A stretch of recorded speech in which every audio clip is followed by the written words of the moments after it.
lista SLS plus SDS bo zmagovalna lista. Računam na 3 poslance. Eden od teh, verjetno. Ja, računam sigurno, da bo eden od teh tudi iz liste Slovenske ljudske stranke. No, moja osebna preferenca je sigurno dosedajšnji poslanec Franc Bogovič.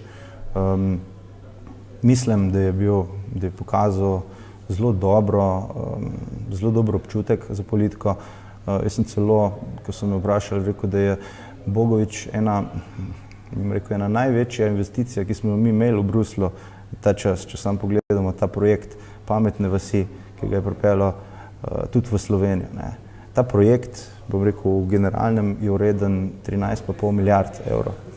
Če sam za predstavo, to je 1/3 BDP-ja in od tega recimo za Pametne vasi bo 2,4 milijarde. Slovenija se lahko nadeja zelo veliko denarja in pametna vas ni samo vas, Čušenik, rekel Podkom, tako okrog, ne. Pametna vas je Zagorje, celotno. Mi si lahko tudi obetamo iz tega projekta infrastrukture, nove ceste, optiko, različne družbene. To izkoristiti. Recimo.